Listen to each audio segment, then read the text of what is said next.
Ciao a tutti da Mirko, oggi vediamo come collegare e configurare il V-Fly Finder Mini, buzzer autoalimentato dalle dimensioni molto contenute. Come sempre, se volete acquistarlo vi lascio qualche link in descrizione. All'interno della confezione troviamo il manuale, una fascetta, un cavo per il collegamento ed il buzzer autoalimentato. Vediamo subito peso e dimensioni. La larghezza è di 17,8 mm. L'altezza è di 11,7 mm. Lo spessore è di 12,6 mm. Il peso è di 2,7 grammi. I buzzer autoalimentati sono un particolare tipo di buzzer che hanno una piccola lipo integrata. Questo li rende autosufficienti nel caso la batteria del drone si dovesse staccare a seguito di un crash. Una volta rilevato che la batteria del drone si è staccata, il buzzer inizia a suonare automaticamente. In questo modo, grazie al segnale acustico, possiamo recuperare molto facilmente il nostro modello, anche se ad esempio cade nell'erba alta. Inoltre, all'occorrenza il buzzer può essere fatto suonare dal radiocomando come facciamo con i buzzer tradizionali. Più avanti vedremo come configurarlo su Betaflight. Per quanto riguarda le specifiche tecniche, la lipo integrata è da 40 mAh e il rumore prodotto è di 100 decibel. Come abbiamo visto, la caratteristica principale di questo buzzer è di essere molto piccolo, il che lo rende particolarmente indicato per microdroni o build stile racing.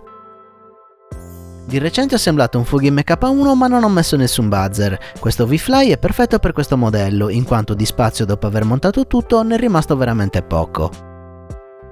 Quando posizionate un buzzer autoalimentato fate attenzione al tasto funzione, perché dovete metterlo in un punto che sia facilmente accessibile. Ok, ho smontato tutto per avere accesso al flight controller. La prima cosa da fare è trovare un punto dove sistemare il buzzer. Quest'angolino qua sembrerebbe perfetto. Molto bene, buzzer sistemato e bloccato con la fascetta. Come dicevo, ricordate di tenere il tasto a portata di mano perché serve per disattivare il buzzer quando inizia a suonare dopo un crash. Passiamo ora ai collegamenti. In questo drone ho montato una DAL-RC F405, ma i passaggi sono validi per qualsiasi altro flight controller presente in commercio, in quanto i pad per il collegamento sono sempre gli stessi, B+, B-, GND. A questo punto siamo pronti per collegare il buzzer. Seguiamo questo schema che, come ho detto, è valido per tutte le schede. Il buzzer ha 3 fili, il giallo è il segnale, il rosso è il positivo e il nero è la terra. Quindi saldiamo il cavo giallo nel B-, il cavo rosso nel B+, e il cavo nero nel GND. Come vedete ho già fatto le saldature, ora non mi rimane che rimontare tutte le schede. Perfetto, il drone è pronto, avviamo Betaflight per configurare il buzzer. Andiamo nella pagina mod e troviamo Beeper. Qui scegliamo l'aux corrispondente alla switch che vogliamo usare per attivare il buzzer. Per il mio setup va bene l'aux 3. Perfetto, abbiamo collegato e configurato il V-Fly.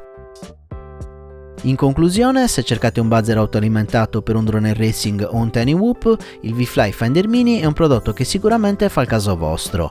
Infatti le dimensioni contenute lo rendono ideale per le build più compatte. Per oggi è tutto, se il video vi è piaciuto lasciate un like, iscrivetevi e attivate la campanella. Per supportare il canale vi ricordo di acquistare sempre attraverso il link in descrizione o diventando miei patrons cliccando il link a fine video.